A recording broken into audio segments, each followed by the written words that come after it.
If you think corporations bought free speech before, now that they're human, they'll buy even more. Yeah, their money has free speech. Welcome to the Alliance for Democracy's The Populist Dialogues, our bi-weekly public cable access program designed to further the Alliance's mission to establish a just society based on a sustainable, equitable economy. I am your host, David Delk. Our guest today is Jonna Mayer. Jonna is an organic farmer living in North Portland. He and others here in Portland have written a new ballot measure which seeks to protect the city's water resources, and does so in a very unique manner. Jonna is the chief petitioner and one of the major spokespersons for the campaign. So welcome to the program. Thank you. It's actually Jonah Major. Jonah Major. Yes. I'm sorry. Thank you so much. It's awesome being here, and I really appreciate this opportunity to talk about the People's Water Trust, because it's super exciting and it's something I'm really jazzed about, and I really want to share with people and get folks involved. All right. Well, before we jump into this one, we have a measure which is on the ballot for May of this year, also dealing with water. So just to set these two measures apart, talk about that one just a little bit. What would that one do? So basically, this is called the Public Water District measure, where essentially you're going to take the control of City Council. You have one water commissioner who oversees the entire water bureau, sewer, BES, Bureau of Environmental Services, and you're going to shift that responsibility to an independently elected board of 7 commissioners. The thing is it's still basically functioning under the same, broken, corrupt electoral system where, candidates get campaign contributions from corporations or private interest, and then, they in turn vote based on those private interests. So really it's just shifting the responsibility from one commissioner to 7. There's a lot of concerns about the water district for having a lot of corporate backers. So, Siltronics, who uses 1.5% of all the water in Portland, they're one of the major funders of this initiative. I think they contributed something like $50,000, as well as a timber baron, who, he was very well known. I forget his name at the moment, but he was very well known back in the 70s, I think, for illegal logging and that kind of stuff. So, there's a lot of corporate interests involved with the water district. Okay, so the one that is on the ballot now that people will vote on in May would create a separate water board to govern the water resources, and for both the Water Bureau and for the Bureau of Environmental Services. Yes. So in contrast to that, what are you proposing? So we're proposing a city charter amendment that will basically put our water in public trust for future generations. It kind of has 3 mechanisms. The first mechanism is it establishes new rights. The second part of it is it creates the public trust relationship. And then the third mechanism is a citizen enforcement provision that allows all of us to make sure that the trust is upheld by the city council. So the first mechanism, the new rights that we have, there's 2 rights. There's the rights of present and future generations to access clean and affordable water. And then the second right is the rights of our natural ecology to exist and flourish. And then the second mechanism is creating that trust relationship. So basically with public trust doctrine, which is a long-standing doctrine, it has roots in the Roman era, and we've been using it in this country for something like 200 years.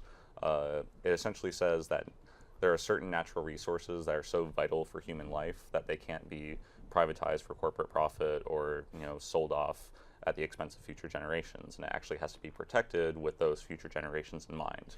So what you have is you basically say the city council, they are the trustees.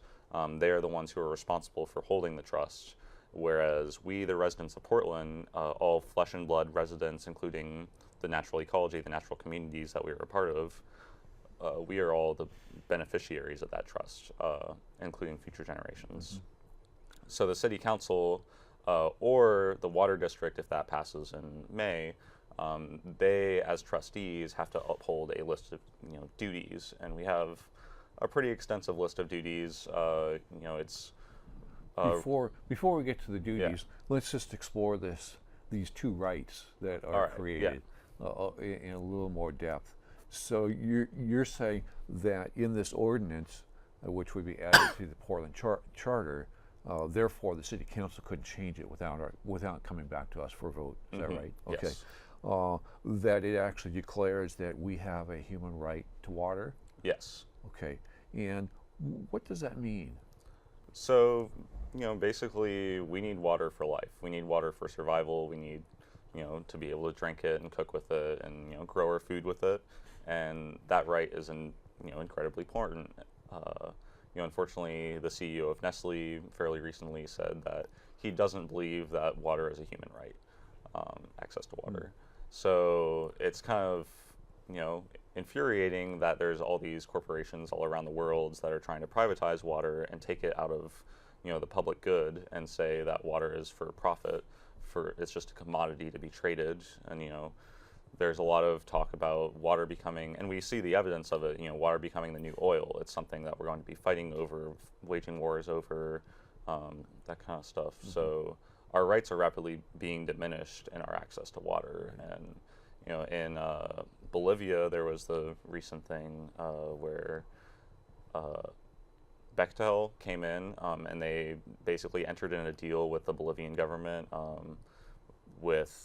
it was through the IMF, I believe, like a requirement of an IMF loan. So they had to privatize the water through Bechtel. And they said that they owned all the water, including the water that had not yet fallen in the form of rain. And totally outrageous. Yeah. It's like, how do you antagonize everybody? Well, it's like water, we need water for everything. Water is life. We're made up of water. And you just can't privatize it. There's no way that can happen. Right. Or there's no way it should happen, but it does happen, unfortunately. Yes, unfortunately it does. Right, yeah. And particularly in an area like the Pacific Northwest, and particularly in this area where we do get a lot of rain, we could certainly see eyes being cast on that in terms of watering even Southern Oregon, perhaps, or California, or Mexico, or wherever corporations, if they could get their hands on it and privatize it, could then sell it and make a profit on it. Well, and big engineering firms like CH2M Hill already have this kind of on their radar. They understand that the West is getting drier, but the Pacific Northwest is still doing all right. So we're seeing essentially all this infrastructure being built across the West that is, we saw it happen with the Colorado River. All this infrastructure that is basically built on the model of selling water to places that have the money to afford it, at the expense of the local communities and the local ecology. Right. So it's a very real threat. And so how does declaring it to be how does declaring a human right to water prevent privatization? Well, we actually just basically in the duties we wrote no privatization. And that includes regionalization, which is kind of what privatization has been masquerading as recently, especially in our local government. So just making sure that privatization is anything that takes away democratic control of our water and the benefit of the public interest. So basically we say that cannot happen. Anything that reduces our democratic control over the water is banned, just not allowed. Okay, yeah. And this whole regionalization question really comes up because I'm going to guess 10 years ago we had a city commissioner, Eric Stint, who wanted to regionalize the water, which meant to say that he wanted to turn control over the water from just the city of Portland and turn it over to, I think it was 13 partners, so that the city of Portland would lose control of their water. And was it like a public-private partnership kind of set up? I don't know that it was really a set up that way. I think it was all public agencies, but it meant that no longer would the citizens of the city of Portland have control over possible privatization or public-private partnerships. And so that's, I think, the reason why that's in this measure is because that real danger. It was a very serious proposal which was debated and was ultimately defeated.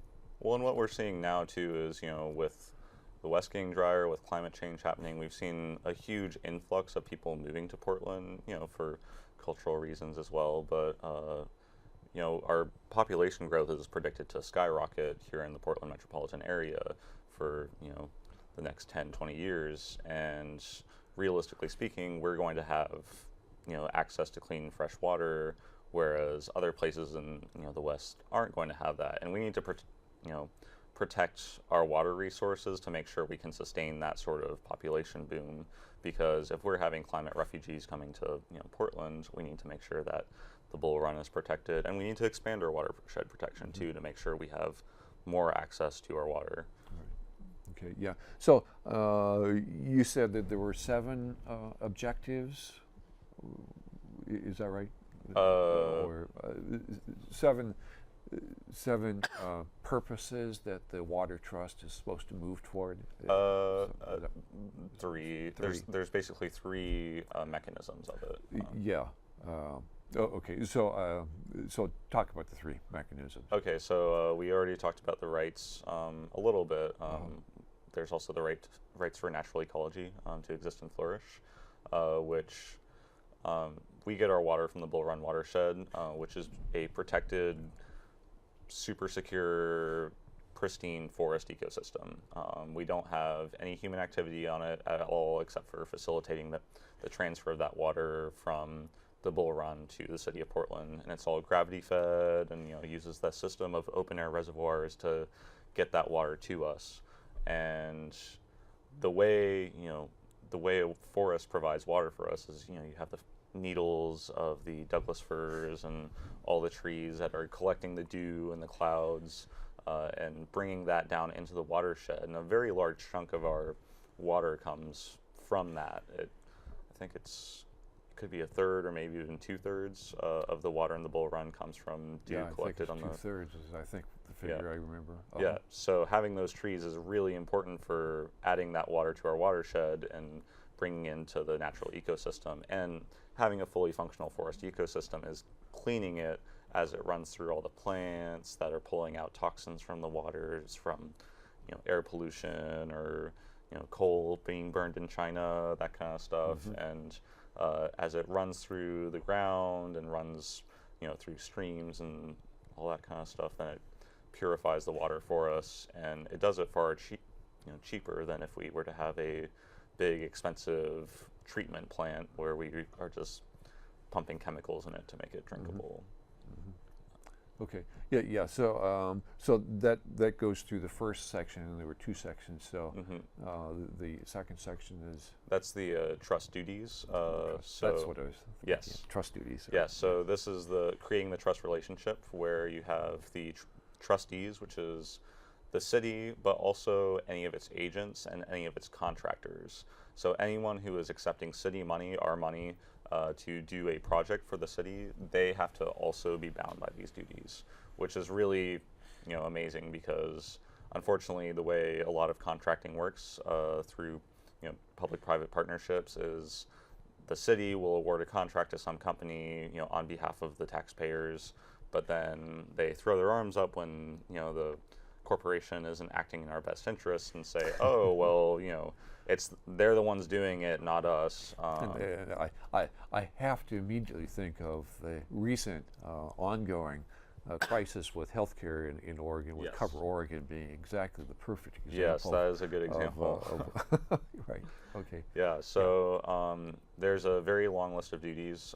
Some of the duties include no privatization. A lot of duties have to do with transparency and accountability with the city. So if you request documents on a project, you have to receive those documents, whether it's from the city or the company they're contracting with or whatever, so you can see exactly what sort of dealings are going on and how our money is being spent. Open and competitive bidding on all city projects. Unfortunately, City Council has a long history of awarding no-bid emergency contracts where they say something's an emergency when it's really not an emergency, so then they don't get to bid on the contracts, and usually that goes towards a company that has donated the most in campaign contributions, or someone with the city has worked with that corporation before. So it's just buddy kind of you scratch my back, I'll scratch yours sort of thing. Crony capitalism. Yes, exactly. And then one thing that is really big in the list of duties is using the precautionary principle, basically saying that, before we do something, we actually have to demonstrate why it's necessary and why it's going to enhance the trust, instead of just saying, oh, we're going to do it until it causes harm, and then say, whoops, our bad. We actually have to use the best available independent science to say why something is necessary before we actually do the project. So doing something like the reservoirs in Powell Butte and Kelly Butte, where we're covering the reservoirs, you actually have to prove why that project is necessary. And in that case, with an EPA mandate, we have to, one duty is the city has to take all steps in good faith to prevent the capping of the reservoirs, because it's a big unnecessary project where we're no one's gotten sick from our reservoirs here in Portland, and they're still functioning great. We're actually paying off debt right now from having seismically upgraded them. So you're still seeing that in your water bill, the seismic upgrades of the current reservoirs. But yeah, they would actually have to take steps in good faith to prevent the massive construction projects that is burying the reservoirs in Kelly Butte and Powell Butte, which is going to cost us massive amounts of money, and all in private bonds to Wall Street, unfortunately. So. Yes, right, yeah. So a lot of what you talked about so far seem to be really common sense. Oh yeah. It seems like these are the things we already expect, but are evidently not happening. Well, the People's Water Trust basically, creates the relationship with government that we thought government was already supposed to have with us, which is act in the public interest.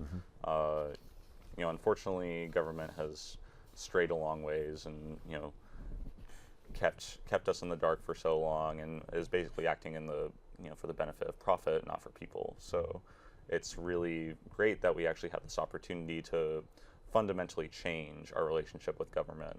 And one of the things that is really exciting in the list of duties for the city and all of its contractors is a conflict of interest provision, which basically means that if a member of city council, if an elected official, could be a member of the water district if that passes, if they accept more than $50 in campaign contributions from a private interest, a corporation or what have you, then when it comes time to vote on an issue that could stand to financially benefit that corporation, they have to recuse themselves from voting on that issue because they have a clear conflict of interest that we have outlined in the trust.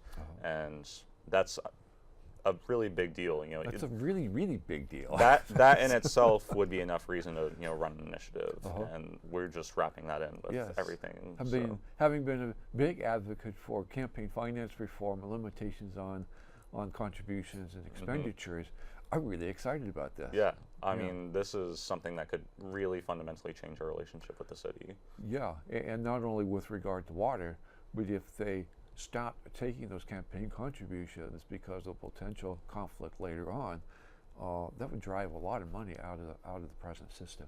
Very exciting. Congratulations. Yeah, it's really great, and we're happy that the city agreed with us in saying that our issue, because in Oregon you have to have a single subject initiative, and fortunately all these duties that do a lot of different things were wrapped into the idea of creating a trust relationship, placing the water in public trust. So the city agreed with us that all this was constitutional because we were doing a single subject initiative. So it's nice that we get to accomplish so much. Yeah, and I'm trying to think quickly through what effect the recent Supreme Court decisions with regard to campaign contributions would have on this. I don't think it would. I'm not seeing one myself. Really, just thinking real quickly. Well, this so in the initiative in the People's Water Trust, we actually do say that our two rights are only applicable to flesh and blood residents, not corporations. So we say very clearly that your right to clean and affordable water is for people, not corporations. So you have to, first and foremost, it lays out right there that our city is accountable to the public and not private profit. Yeah.